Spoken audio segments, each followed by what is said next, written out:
Bonjour et bienvenue dans cette nouvelle vidéo des pros de la souris. Donc aujourd'hui, on va utiliser un nouveau logiciel. On va essayer de jeter un œil sur la suite Microsoft Office qui comprend plusieurs logiciels et nous, on va s'y attarder sur Microsoft Excel. Donc Microsoft Excel, c'est un tableur. J'expliquerai un petit peu tout à l'heure ce que cela signifie. Et on lancera Excel et on essaiera de faire quelques exercices pour s'entraîner à l'utilisation de ce logiciel merveilleux. Bon, d'abord, alors, qu'est-ce que Microsoft Office? Donc, Microsoft, vous connaissez tous la société Microsoft, avec son ex-patron emblématique Bill Gates, avec le système d'exploitation le plus utilisé au monde, Windows. Et cette société, donc depuis le début, développe une suite de bureautique. C'est une suite, c'est-à-dire c'est plusieurs logiciels, chacun fait une tâche bien définie, regroupés sous une même bannière, sous un même CD d'installation. Et en fait, cette suite de bureautique permet de faire plein de choses. Donc par exemple, on a Microsoft Access pour tout ce qui est base de données. Excel, on a dit que c'était un tableur, donc comme vous voyez ici. On a Microsoft Outlook pour faire du courriel et de l'email classique. Et Microsoft PowerPoint pour tout ce qui est présentation et des exposés. Et on a bien sûr, on ne le présente plus, Microsoft Word, donc qui nous permet d'éditer des textes. Donc tous ces logiciels, il n'y a pas que cette suite sur le marché, il y a une suite qui s'appelle OpenOffice qui est gratuite, qui fait à peu près la même chose, hein. Elle se compose de plusieurs logiciels qui font aussi traitement de texte, tableur, présentation d'exposés, comme le fait PowerPoint. Donc nous on va s'attarder sur celle-ci parce qu'elle est la plus utilisée. Bon, Word et PowerPoint, on les abordera ultérieurement. Aujourd'hui, on va s'intéresser à Microsoft Excel. Bon, là, en l'occurrence, moi j'ai la version 2007. Il y a la dernière version 2010 qui est sortie, donc c'est exactement la même chose, hein. Il y a une ou deux options qui bougent, donc c'est pas tout à fait désorientant en fait. Alors, commençons par le commencement. Qu'est-ce qu'un tableur? Alors, le tableur, bon, je vais lancer Microsoft Excel. Hop, voilà. Donc, le tableur, je vais réduire un petit peu pour que vous puissiez voir comme il faut. Voilà. Donc, le tableur, c'est ça, c'est une espèce de quadrillage, c'est un logiciel comme Word, vous voyez bien là le traitement de texte, on peut écrire des lettres, des chiffres, on peut centrer à gauche, à droite, on peut modifier les couleurs, etc. Les autres options, on les verra un peu plus tard. Et on a une série de colonnes et de lignes. Donc chaque colonne, elle a un nom, ça suit les lettres de l'alphabet, A, B, C, D, E, F, G, H, I, J, K, etc., jusqu'à Z. Et quand on arrive à Z, eh ben ça ne finit pas en fait. Voilà, là je vais arriver à Z, ça ne finit pas à Z. Au contraire, je vais agrandir un peu pour que vous puissiez voir. Je zoome ici en bas. Regardez, je le fais soit manuellement, comme ça, avec la souris, soit en appuyant sur le plus, là. Donc je vais zoomer pour qu'on puisse voir.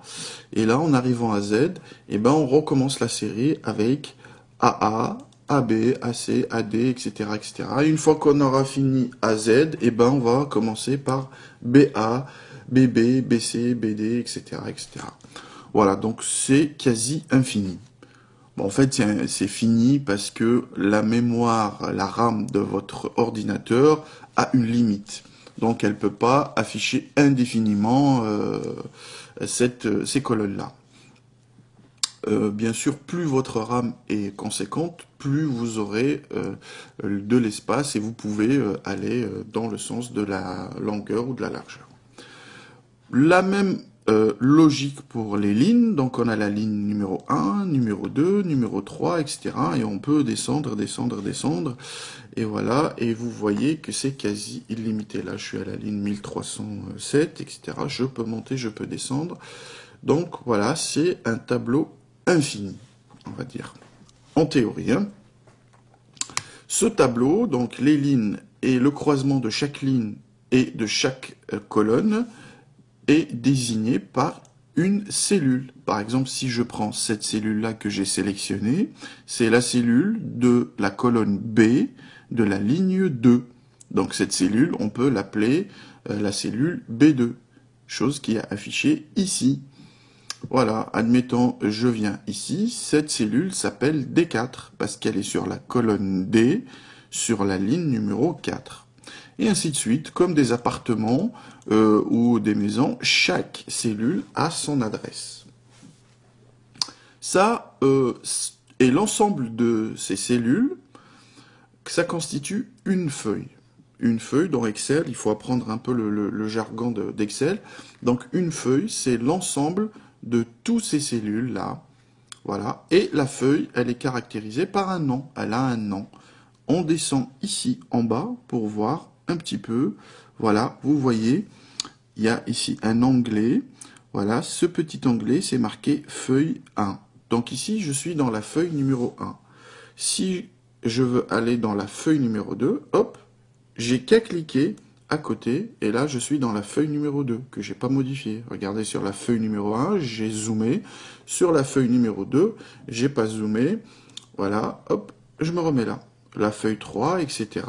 Et j'en peux créer ici, juste en cliquant sur le dernier encart ici, et ça me marque insérer une feuille de calcul. Hop, je peux créer la 4, la 5, la 6, etc., etc. Je peux les effacer aussi. Par exemple, la 6, je clique droit dessus et je fais supprimer. Et voilà, la feuille numéro 6 a été supprimée. Je peux les déplacer. Par exemple, je prends cette feuille numéro 5 et je la mets entre la 3 et la 4. Voilà. Donc j'ai feuille 1, feuille 2, feuille 3, feuille 5, feuille 4. Je peux la remettre à sa place, en dernier là. Voilà. On peut les colorier. Admettons que celle-ci, je veux qu'elle soit en jaune, par exemple. Voilà. Celle-ci, je veux qu'elle soit en rouge ou en autre couleur, ouais, etc. Donc, je peux sélectionner plusieurs et modifier les attributs de celle-ci. Par exemple, pour l'instant, je vais modifier que la couleur. Je vais les mettre en un petit bleu clair, comme ça, hop. Et voilà, donc, j'ai mes onglets. Ça, on les appelle les onglets. Et chaque onglet nous montre une feuille qui est séparée des autres. Voilà. Et on peut les manipuler comme ça. On peut en créer, on peut en supprimer. Pour l'instant, hop, je vais supprimer, hop, je vais supprimer. C'était juste pour vous montrer les feuilles. Alors, l'ensemble des feuilles, on a vu qu'il pouvait y en avoir plusieurs, hein, 5, 10, 20, etc. Et l'ensemble de ces feuilles constitue, le fichier là qui regroupe tous ces feuilles-là, s'appelle un classeur. Donc, un classeur peut contenir plusieurs feuilles de calcul.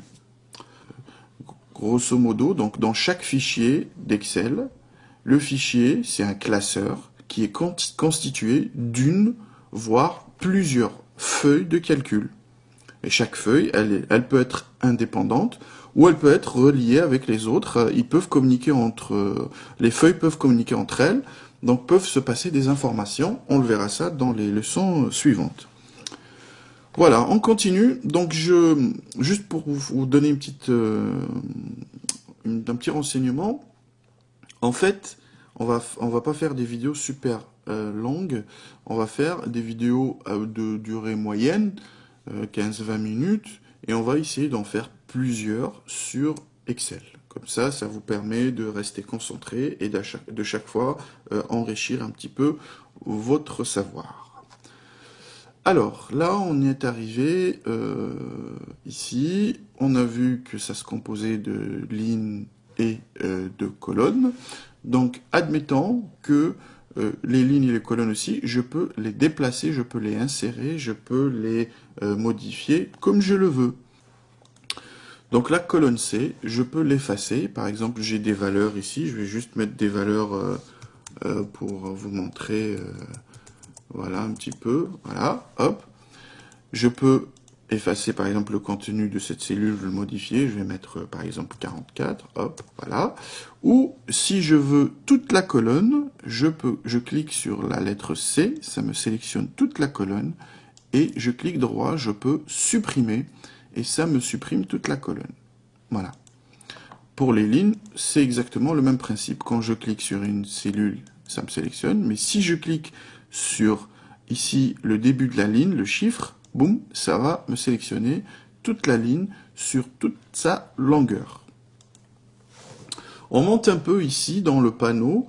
Donc ça, c'était une nouveauté depuis 2007 d'Office ou des programmes de Microsoft. Donc ils ont changé la barre en haut des menus, la barre des outils, et on a des barres beaucoup plus intuitives et mieux agencées. Donc dans l'angle accueil, on a le fameux copier-coller, couper, reproduire la mise en forme. Ici, on a tout ce qui concerne le texte. On va faire juste un petit test. Allez, je vais mettre les pros de la souris. Et vous voyez que mon mot déborde. Donc, qu'est-ce que je peux faire? Je peux rallonger cette case, je me mets sur le bord ici, vous voyez le curseur se modifie, et j'étire, hop, et voilà, maintenant j'ai ma case qui contient tout le mot. Je reviens pour vous montrer une autre technique. Ce que je peux faire aussi, c'est je me mets toujours ici, sur ça, et sur la colonne, et je fais sortir ce curseur en me mettant sur le bord, et je double-clique, et automatiquement, Excel va mettre cette cellule à la bonne longueur pour contenir tous mes mots. Voilà, donc ici je sélectionne cette cellule. Donc je peux changer la police d'écriture, je peux changer la taille, agrandir, rapetissir, gras, italique, souligner, etc., etc. Donc tout ce qu'on peut faire d'habitude sur un logiciel de traitement de texte, bah là on peut le faire. On peut faire autre chose aussi. Vous voyez ici, c'est le remplissage. Le remplissage de la case, par exemple, je veux que cette case soit remplie en jaune, en vert, en rouge, etc. Hop, je peux faire ce que je veux. Voilà. Ici, c'est l'écriture. L'écriture, je peux la mettre en, par exemple, rouge, ou en bleu foncé, ou en noir, ou comme je veux. Voilà, c'est personnalisable. Je reviens à cette case un petit peu ici avant, c'est les bordures. Donc vous voyez bien que cette cellule, elle a juste une couleur. Donc si j'imprime, j'aurai juste un rectangle jaune avec cette écriture. Tout le quadrillage que vous voyez ici ne sort pas à l'impression. C'est juste pour qu'on puisse repérer facilement les cellules. C'est tout. Donc ça ne sort pas dans l'impression. Si on veut qu'un cadre sorte dans l'impression, on est obligé de le rajouter, de sélectionner la cellule et de le rajouter ici dans le petit encart qui sert aux bordures. Donc ici, c'est sélectionné automatiquement sur bordure inférieure. Je peux cliquer ici, ça va me faire une bordure inférieure. Vous voyez là, il y a une espèce de trait noir. Voilà. Je peux cliquer aussi ici et choisir bordure inférieure, supérieure, gauche, droite, etc. Aucune bordure, toutes les bordures, à l'extérieur, bordure épaisse. Là, je vais choisir par exemple bordure épaisse, hop, et ça me fait un cadre épais, voilà, par rapport aux autres cellules qui n'ont pas de cadre. Ou je peux sélectionner par exemple un cadre simple, comme ça, voilà, qui est plus fin. Juste, je vais sélectionner 3-4 cellules et je vais vous montrer la différence entre ça, c'est-à-dire bordure extérieure, hop, ça fait toute la bordure extérieure, ou si je fais par exemple la même chose ici, mais avec toutes les bordures, donc ça va me faire tout le quadrillage intérieur et extérieur. Voilà, c'est juste pour vous montrer, hop, un petit peu comment ça marche. Voilà. Donc ça, c'est les bordures. Et si on veut que ça apparaisse à l'impression, on est obligé de rajouter ces bordures. Ensuite, on peut agrandir, bien sûr, comme je vous l'ai montré tout à l'heure, la longueur et la largeur de la cellule. Regardez, hop. Vous voyez que notre texte, il est en bas de la cellule, sur la gauche. Donc, je peux, par exemple, le mettre au milieu. Voilà. Ou au-dessus. Donc ça, c'est personnalisable. Voilà. Je le mets au milieu. Et là, je peux le mettre à gauche, à droite, ou au milieu. Je peux centrer mon texte. On a aussi ici, on peut faire une rotation du texte pour le rendre horizontal, vertical, dans un sens ou dans un autre. Des fois, c'est pratique. Par exemple, voilà, hop. C'est pratique quand on a un tableau qui est plus dans la largeur que dans la longueur. Donc on peut écrire des choses là et ça dépend de ce qu'on veut faire de notre document. Voilà, je reviens en arrière, je fais marche arrière, hop, pour revenir. Voilà, on a fait tout ça. Donc tout ça, on peut le faire aussi d'une autre manière, je vous montrerai tout à l'heure, mais pour l'instant, on va se concentrer un peu sur le potentiel de la cellule. Alors, imaginons que moi, je veux que ma cellule s'arrête là, et que le texte, automatiquement, il saute de ligne une fois qu'il arrive au bout. Et bien, tout simplement, je sélectionne ma cellule, et je vais ici dans renvoyer à la ligne automatiquement. Boum. Et ça me renvoie mon texte automatiquement à la ligne. Voilà. Si j'enlève ça, eh ben, ça reste sur une seule ligne. Donc là, automatiquement, le texte va s'adapter pour revenir à la ligne, pour ne pas déborder. Si on a une phrase trop longue ou un petit paragraphe, on peut délimiter un peu le périmètre. Alors, j'ai cette solution, ou j'ai une autre solution, admettons que j'ai pas le renvoi en ligne, mais je peux fusionner deux cellules, 3, 4, 5, 12, 20, toutes, voilà, je suis libre. Moi, ce que je veux faire, je veux fusionner cette cellule avec cette cellule. Donc, qu'est-ce que je vais à faire? Je sélectionne la première cellule, sans lâcher, je déborde sur la deuxième, ça la sélectionne aussi. Si je veux sur une troisième, je peux aller, une quatrième, ainsi de suite. Si je reviens, ça désélectionne automatiquement. J'ai pas lâché mon doigt de la souris. Une fois que ma sélection elle est faite, je lâche et j'appuie sur fusionner et centrer. Voilà. Je peux, par exemple, il y a plusieurs options, la fusionner les cellules, annuler la fusion, etc., etc. Voilà, donc je fusionne et là vous voyez bien que mes deux cellules ont fusionné en une seule. Cette cellule, toujours, elle s'appelle B3, c'est-à-dire B et 3. Donc la cellule C3 n'existe plus. Elle est fusionnée. Si on marque C3, c'est comme si on avait marqué B3. C'est-à-dire cette cellule, elle n'existe pas. Elle est automatiquement, hop, elle renvoie à celle-ci. Mais rien n'empêche que la cellule C4, par exemple, existe, ou la cellule D3 existe. Voilà. Si je veux faire marche arrière, je clique ici, je reviens sur le bouton fusionner, je reclique, et hop, et j'ai deux cellules qui sont différentes. Et là, j'ai la cellule C3 et j'ai la cellule B3. Voilà, donc ça, c'est pour le texte. Je vais effacer le texte et on va rentrer des chiffres. Voilà. Tac. Voilà, j'ai rentré un chiffre. Pour cette cellule, je vais l'effacer pour que on voit très bien. Hop. Donc j'ai rentré un chiffre. Ce chiffre-là, il peut être n'importe quoi. Il peut être une quantité, il peut être de l'argent, il peut être un pourcentage, il peut être une date, il peut... Voilà. Moi, je vais vous montrer un peu maintenant qu'on peut aussi personnaliser le contenu de la cellule. Voilà. En fait, là, c'est marqué standard. On vient à l'encart d'après. Hein, là, c'est le format du nombre qui est à l'intérieur. C'est marqué format standard. Je peux cliquer ici et je peux choisir format monétaire, comptabilité, une date, une longue date, une heure, un pourcentage, une fraction, scientifique, du texte. Moi, admettons que je vais mettre que c'est de l'argent monétaire. Hop, je clique. Voilà. Ici, sur format nombre, voilà, et je peux choisir la devise ici, en euros par exemple.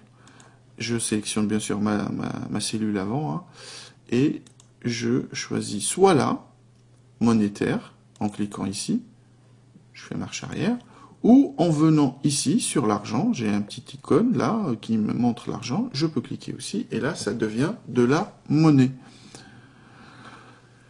Je vais vous montrer, hop, si par exemple j'ai ça, j'ai un chiffre comme ça, hop, si je le laisse, eh ben, il va rester avec une précision après la virgule énorme, mais si je fais monétaire, automatiquement, il va me l'arrondir pour me donner un chiffre compatible avec, par exemple, des factures ou des opérations bancaires. On peut mettre un pourcentage, on peut rajouter un zéro après la virgule, on peut l'enlever, etc. Voilà, là, si je veux rajouter, je peux enlever, je peux laisser 2 zéros, etc. On peut faire plein de choses.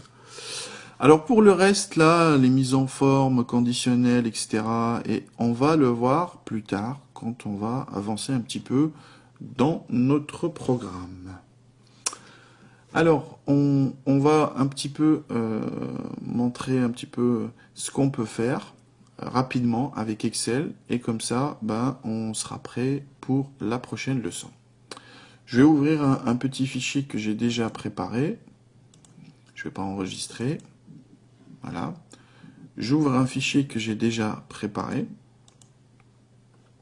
Donc là, on a la feuille vierge. Et ici, hop, voilà, j'agrandis un petit peu pour que vous puissiez voir. Voilà, j'ai mis, par exemple, les différents états de la cellule. Voilà, là, vous voyez un peu le nuancier des couleurs. Ici, j'ai fait des petits carrés pour chaque, des petits cadres, on va dire, fins pour chaque cellule. Ici, j'en ai fait des cadres un peu plus épais. Et là, vous voyez un petit peu ce qu'on peut faire avec Excel. Donc pour la première leçon, bon, elle est terminée. On passera à la deuxième leçon après, et vous allez voir dans la deuxième leçon, je vais vous montrer comment faire des opérations simples.